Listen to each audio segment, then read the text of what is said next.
What time is it? It's time for another Every Other Wednesday. We're very excited about our guest today. We're not starting yet, but we always start with a question. And today's question you have to think about a little bit, and that is, what makes you happy? So in the chat box, just one thing. I know you have many, but what makes you happy? And don't forget, I'm going to play Sanjay today. Don't forget to check your little blue box before you hit send and make sure that it says everyone instead of just host and panelists. So what makes you happy? Okay. Mike's consistent silliness. Oh, Greg, that's a nutty answer. Does that mean I have to be silly today? You always are. My dog, the sun, the sound of a baby laughing. Oh, that's a good one. I like that, James. That's great. I never thought of that, but it does make me happy. I watch YouTube videos just to hear babies. Oh, yeah. Yeah, it's pretty pathetic. We take care of our grandchild 2 days or 3 days a week because they can't find daycare. So we have him 2 full days. We just had him yesterday, and but he's 15 years old. He's not. He's just turning 2, Jeff. So he's adorable. Nice. So curious. He's such a happy little gaffer. He makes me so happy. Music, that's a good one. A great TV show. The question is, what makes you happy? Great. All right. It's related to the theme of today's show. Oh, no, we always try to relate it to the theme. As you can all see, we're missing some of our cohorts, co-hosts. Richard and Sanjay are previously engaged, so you're stuck with the two of us. Stuck? No, they're not stuck with us. You're privileged to have the two of us. Exactly. That's what I'm starting to notice, Mike. I'm starting to notice that no matter who's away, I'm always here. and they're really probably getting sick of me, so I better plan on being away. No. Hey, so welcome, everyone. Let's do the official. It is August 7th, 2024. Today just happens to be not just every other Wednesday, which that alone, huge, right? It also happens to be official Lighthouse Day, to celebrate lighthouses, Assistance Dog Day. Assistance dogs makes me happy. Particularly preposterous Packaging Day, to celebrate all those annoying package things you get that you cannot open. And last but certainly not least, it is Professional Speakers Day. Yay! So happy day, professional speakers. Absolutely. I might as well start, hey? Go for it. Introduce yourself, Michael. My name is Michael Kerr, coming to you as I usually am from Canmore, Alberta in the Canadian Rockies. I speak about workplace culture. My latest book is Small Moments, Big Outcomes, How Leaders Create Cultures That Fuel Extraordinary Results.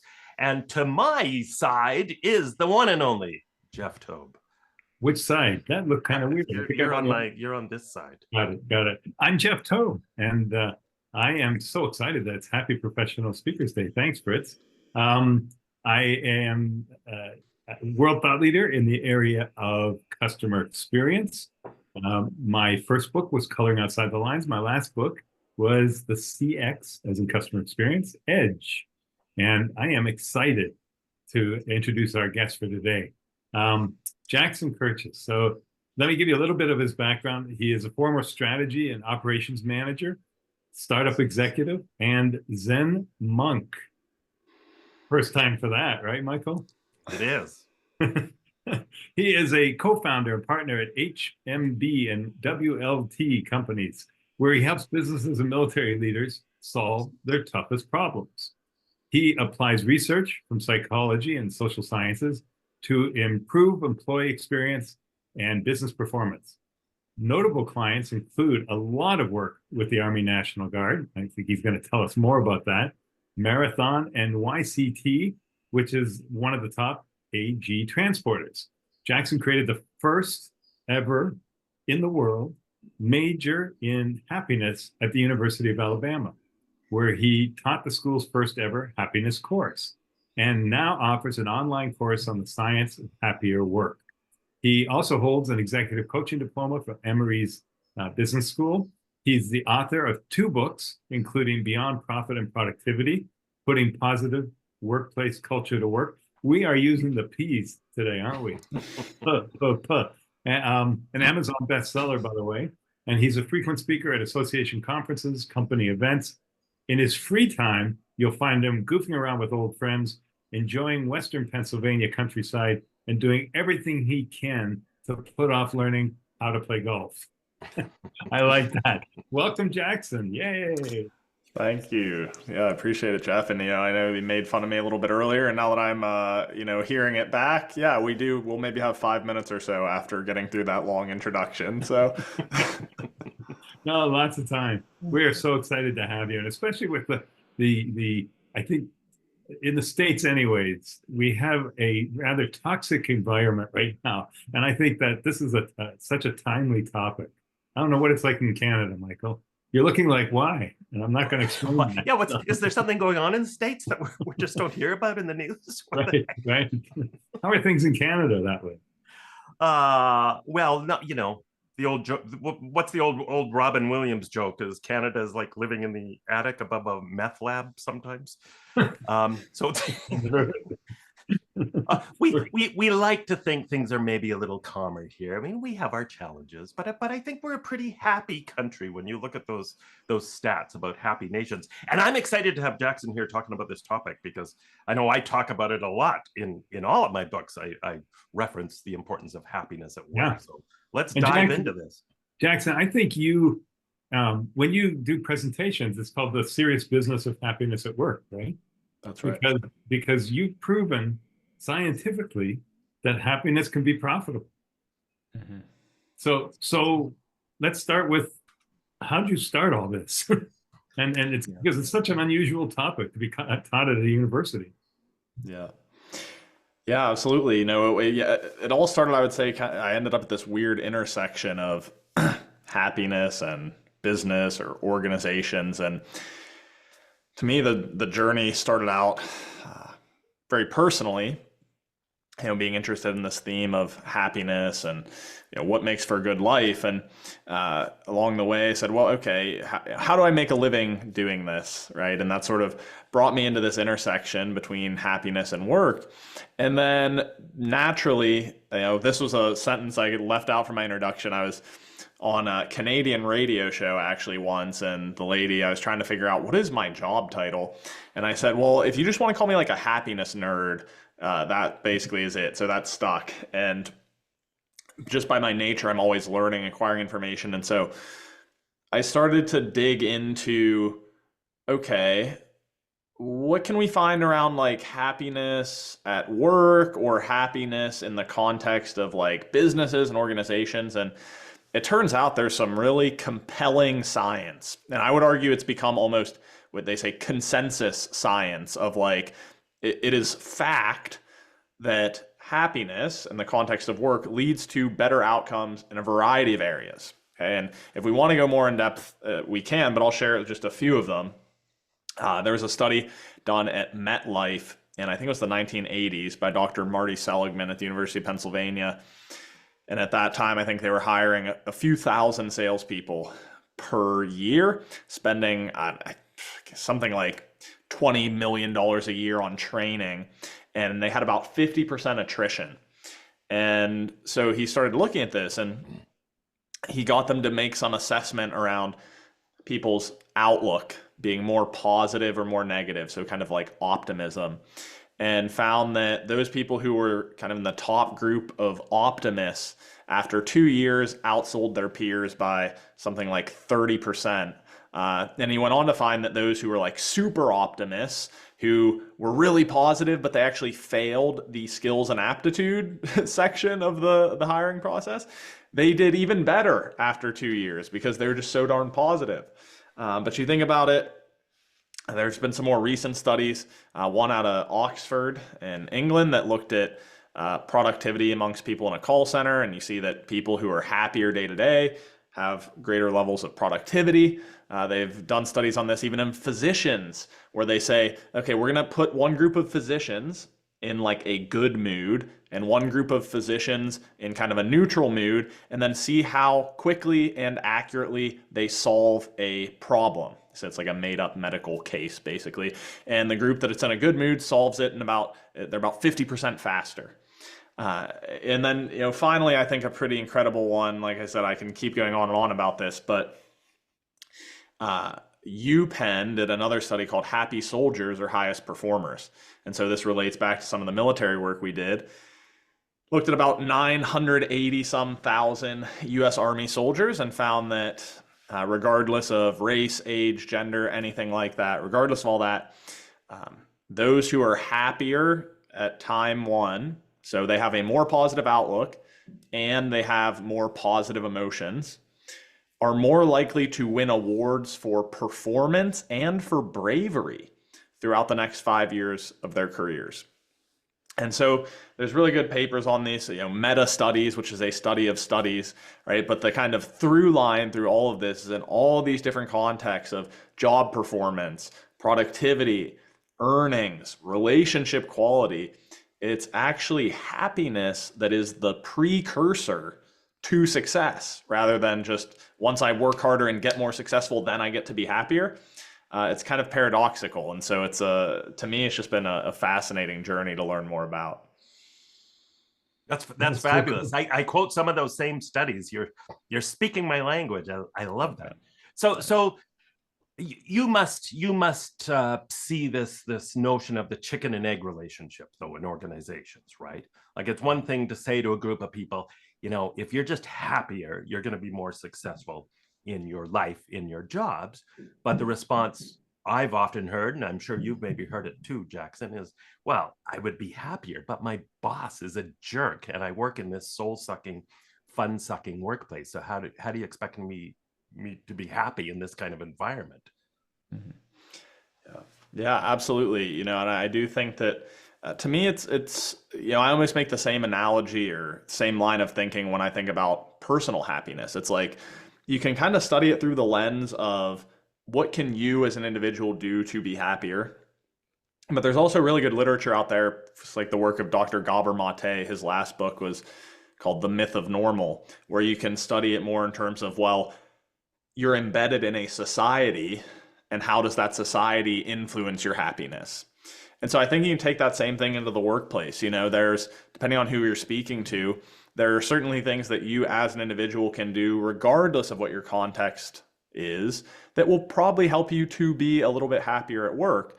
But of course, absolutely, that's kind of this mutually influencing relationship of the climate, okay, which I prefer that term as opposed to culture, but the climate of your organization is gonna influence how you show up and how you feel as well.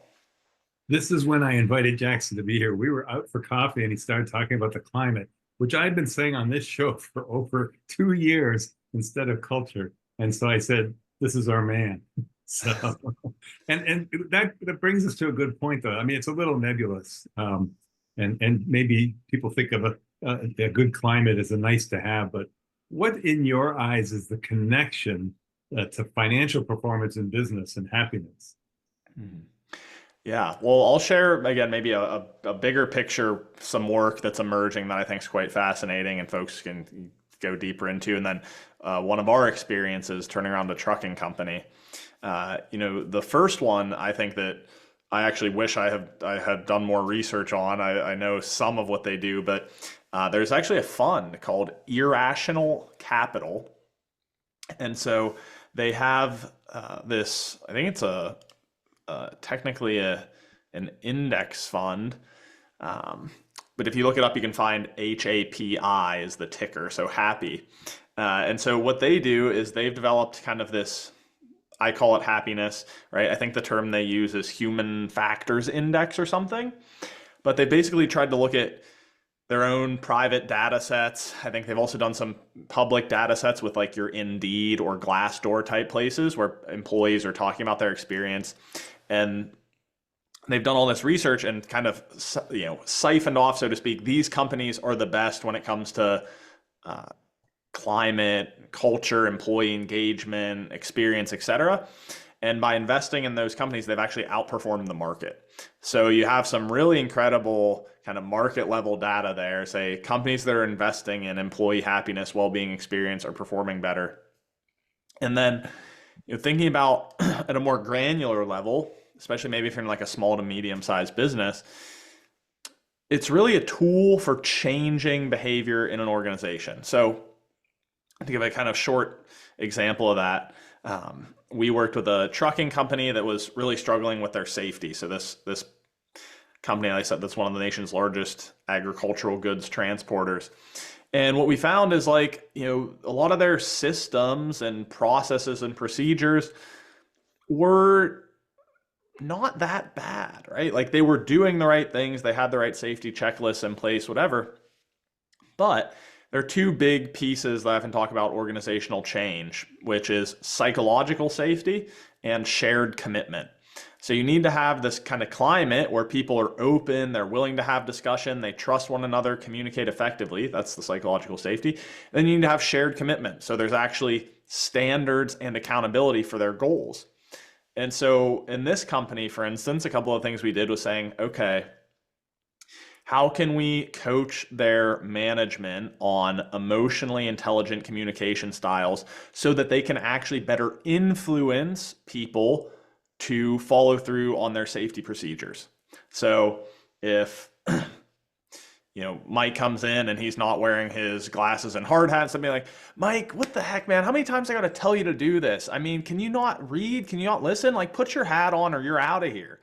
Say like, hey, Mike, I want you to get home safe at the end of the day with both your eyes still attached, your ears attached, your head in one piece. So just do me a favor and do this.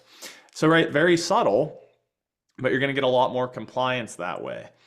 We also looked at things like shared commitment, right? So every new truck driver that came in, we had a form letter that they had to sign off, and they mailed it to their own families. And what that letter said was like, hey, I'm stating my commitment to safety because I want to get home to each and every one of you safely each night.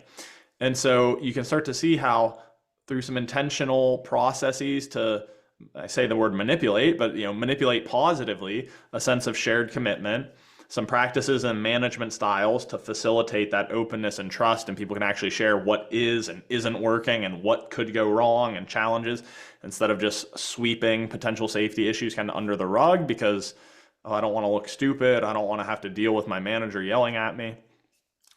We focused a lot on that psychological piece, creating a climate of genuine engagement around safety. And last I checked in with them a few months ago, their cost of claims were down about 80% and saved $3 million. So, just about any context, I encourage people to think through what are not only the kind of skills and the systems involved in the change, but the psychological piece needed to shift the operations or the strategy of a business, I think is equally important.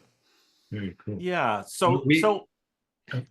Sorry, Jeff, did you want to go ahead? I'm just we have a question that in the question box that I want to, from Greg. And are you familiar with Gallup's 30 plus years work on engagement? He's asking, how does your research and recommendations on happiness map to their research on engagement, which they define as emotional connection? Yeah, thanks for the question, Greg. Yeah, I'm pretty familiar with Gallup's work. And to me, I don't know that I totally kind of disagree or agree with it. I think to me, it's almost like Gallup stuff is a component of how I think about happiness at work. And I'm sure someone, Jackson, you don't have to be tactful on this show. You can disagree. No, but I say that genuinely in that I think Gallup might look at us and say, well, happiness at work is a component of engagement, and I might say engagement is a component of happiness.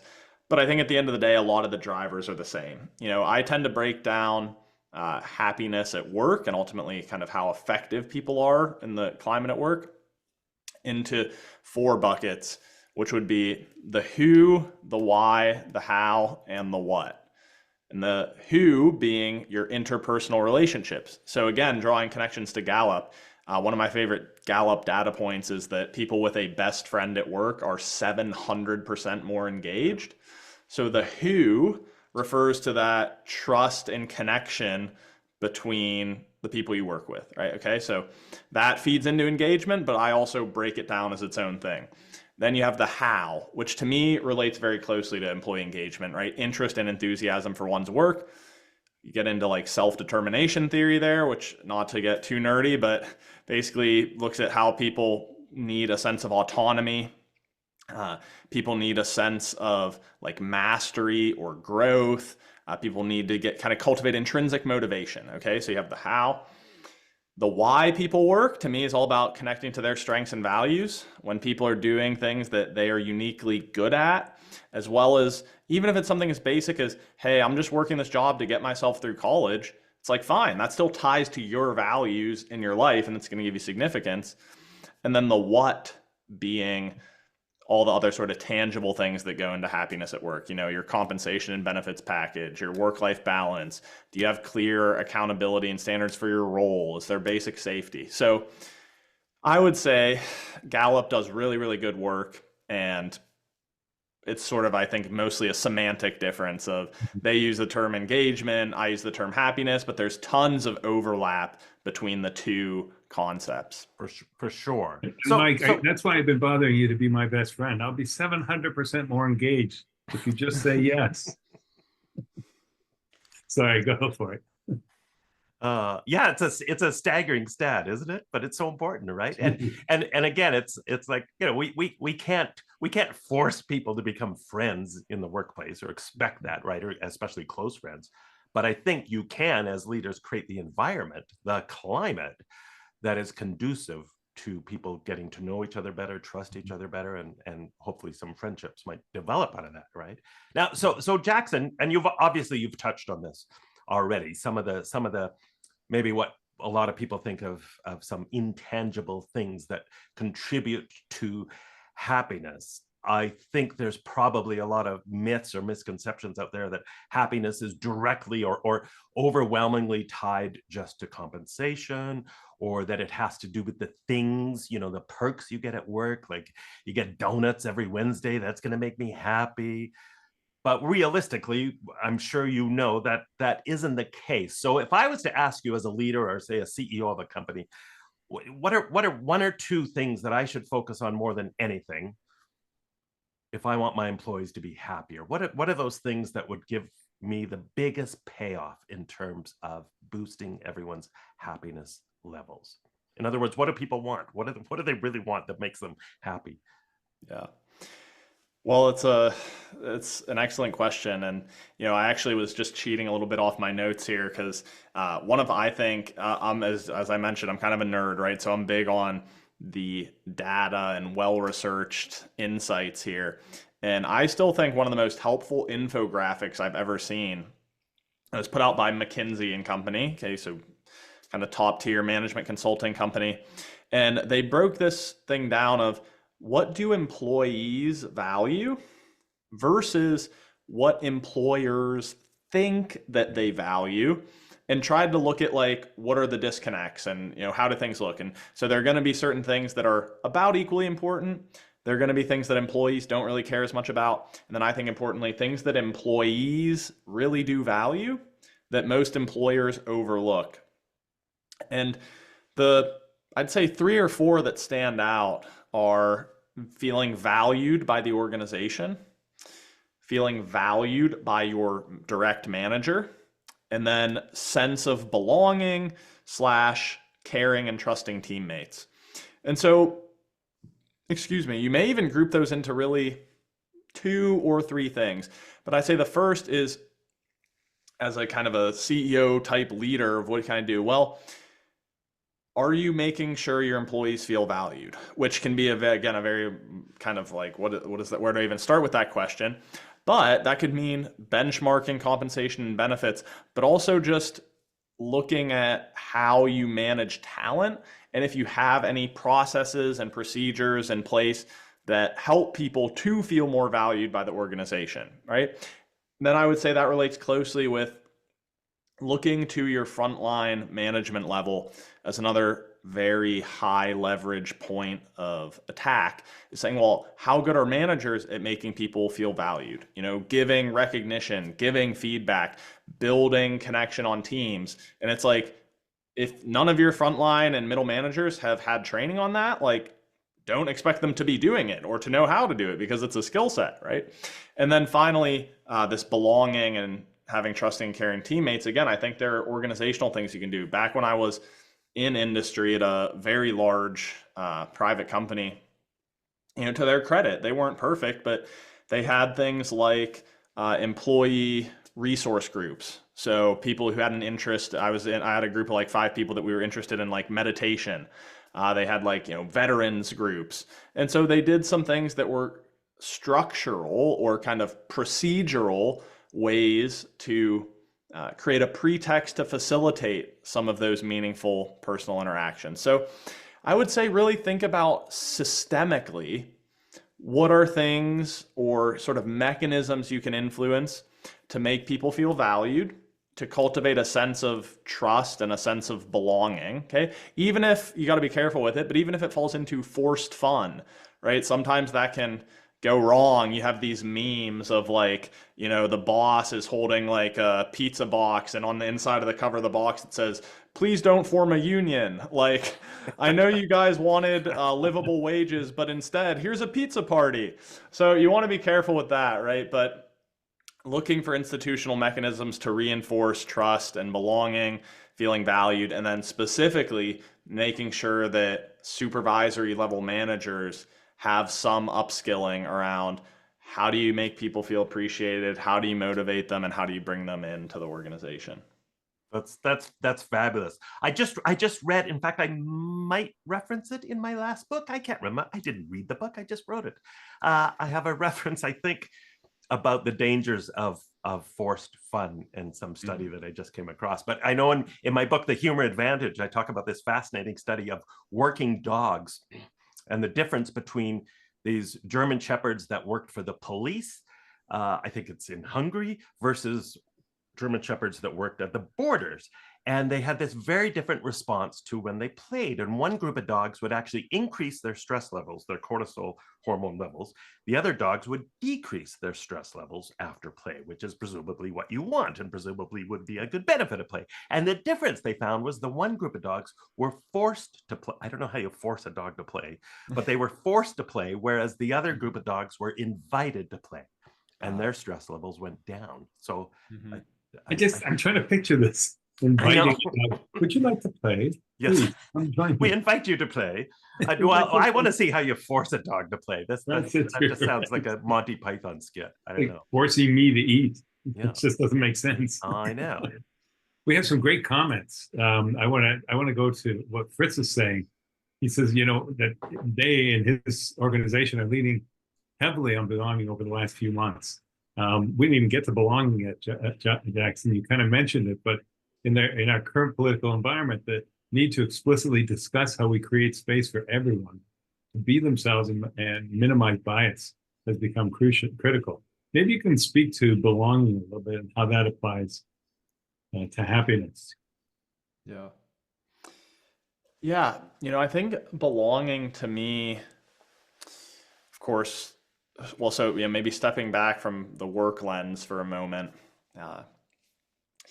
one of, I think, the most important studies of our lifetime is the Grant study at Harvard University. And so this is the longest running study of adult health and happiness. And they looked at people across almost, I think we're coming up on 100 years now. It's been going on, multiple generations. And basically they found, and I'd encourage you to watch Dr. Robert Waldinger. He has a fairly short TED Talk on this. But he says, like, basically the only thing we found is that the quality of your relationships determines the quality of your life, full stop. That not about even just quantity and being a social butterfly, but really deep, meaningful, trusting relationships in your life, that determines how happy you are and how long you live.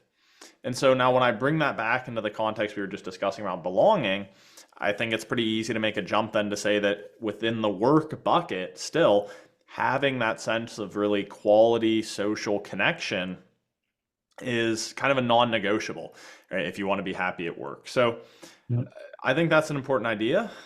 And then if I were to kind of dive deeper into it, I think belonging or trust, they all kind of go hand in hand, and there are many ways you can look at it. But so maybe instead of trying to kind of conceptualize something that's a very felt experience, I'm going to offer a little protocol that people can try, which is basically just try to have a conversation with someone and go through maybe 2 of these questions, right? The first being, what is your perfect day? And the second, what is your greatest accomplishment? And the reason I share those 2 is they come from a specific study, and they're kind of designed to foster a little bit of intimacy, a little bit of vulnerability. And I think that's really a subtle, important point to this idea of belonging. Is if you think about how people become friends, you typically don't start with, hey, Jeff, we met at NSA. That's great. Hey, what's like your deepest, most tragic memory? Hey, that's not usually a great conversation starter.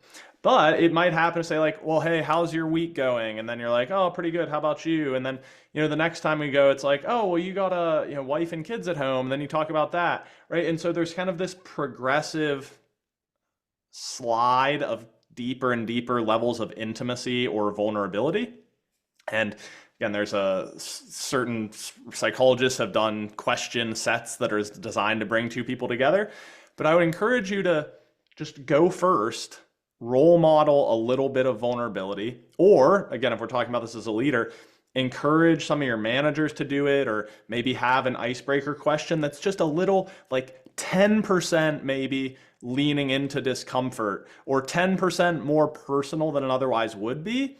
And I think modeling that, creating that space for kind of this reciprocation of vulnerability, of I share a little bit deep in the connection, I share a little bit deep in the, that's how you ultimately build friendships and trust and a sense of belonging. So. Yeah. When I hear belonging, I just read, I don't know if you guys read it, but SHRM, the Society of Human Resource Management, just announced that they are no longer going to have D&I tracks. They're going to be I&D tracks, because they've established that inclusion is the only way to get diversity. And so that's where belonging belongs. And I think it's great that we're prioritizing the inclusion part at this point as things have progressed. Yeah. Well, Yeah, obviously, and no comment. no, that's very cool, Jeff. I didn't know that. That's fascinating.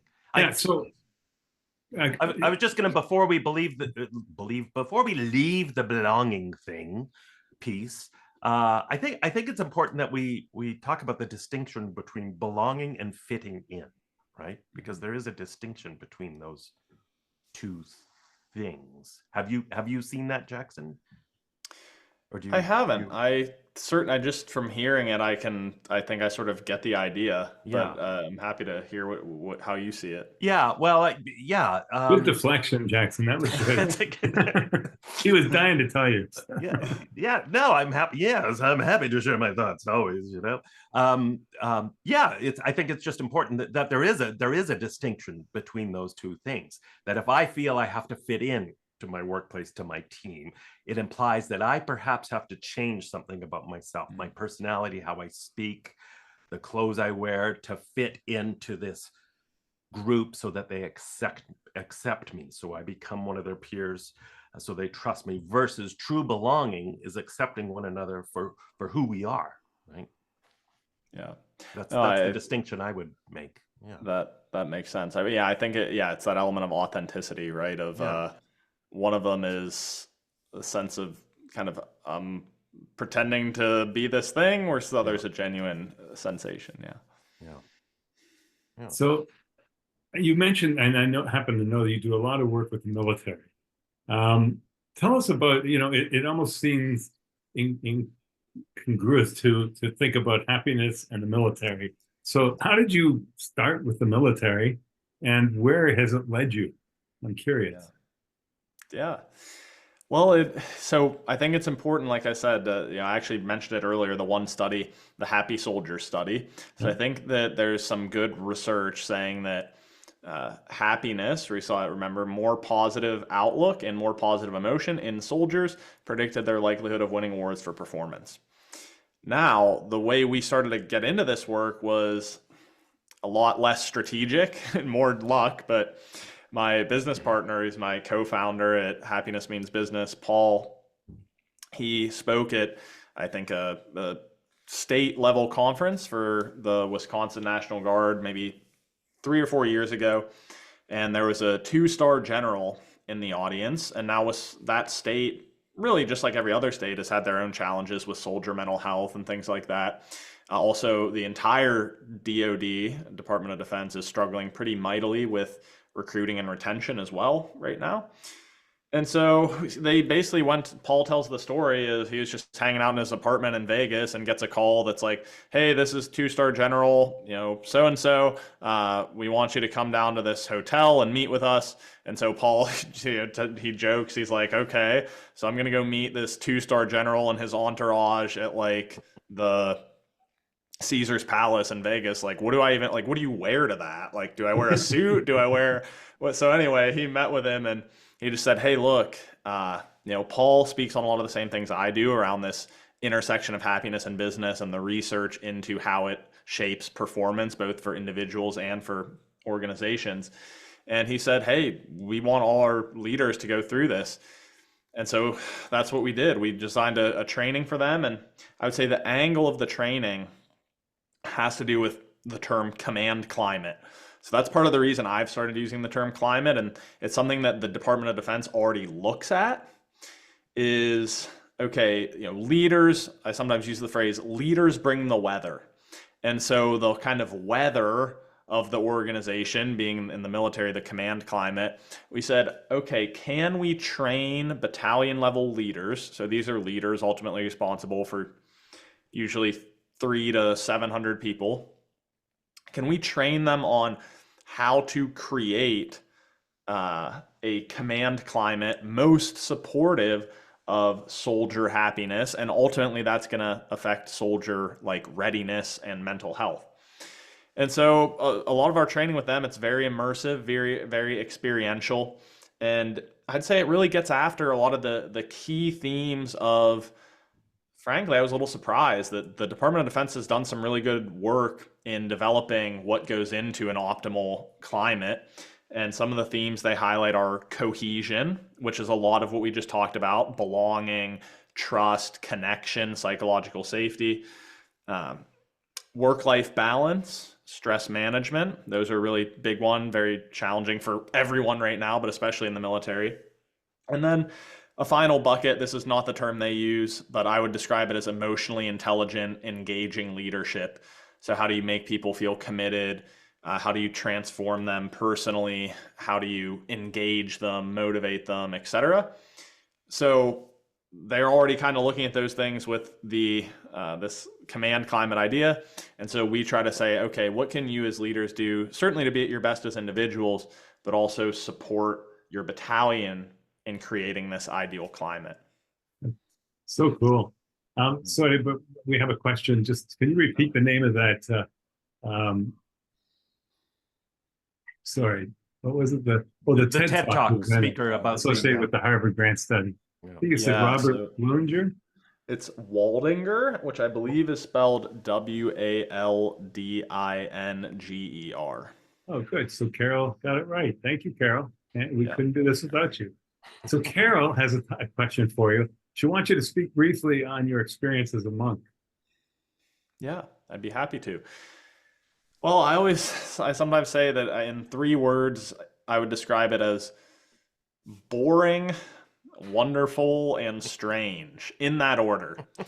Because, I think when people hear it, they thought I say I'm going away, I buzz cut, shaved my head. And I think on some sense people thought it'd be like more maybe mystical or glamorous or even just special than it was. And it's like, look, at the end of the day, all meditation is really practicing being present, cultivating awareness, learning to be where your feet are, is how I sometimes describe it. And so going off to the monastery is basically, okay, we wake up bell at 4:15. You go to the meditation hall, do your practice and service for 2 or 3 hours, do a little bit of a work day, but very kind of like mindful work. If you picture like Karate Kid type vibe of, okay, just while you're sweeping, just sweep. While you're cutting, just cut. Do a few more hours of meditation in the evening, and then you just basically keep doing that. And so a lot of just, especially the Zen tradition, is big on, they use the term just sitting, shikantaza, which means quite literally you're just on a cushion sitting, staring at the wall. And so you just do that for many, many hours, and it's quite boring. But you start to get, well, I say it's also wonderful and strange, is you get these little glimmers of just a more vivid experience of reality. Okay, which again sounds a little psychedelic or something, but more so just, again, awareness itself, okay, is kind of a capacity that you can cultivate. And so you notice things like, oh, this food is a little more vivid, or I'm sitting just looking out at the ocean, and instead of the constant state of, mental chatter, hey, have you checked your email? What are you going to eat for dinner today?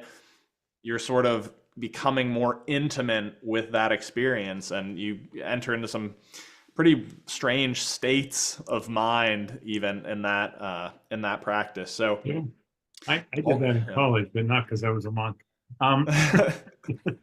So Anna, who's joining us, I believe from the UK, is just asking how she could access that, or can she access that Army research that you're talking about? Yeah, so I guess two places. One would be if you're interested in some of our work we've done with the military. I don't know that we have a research publication yet because we're in the middle of our contract, but you can visit warriorleadertraining.com. The other place I'm sorry.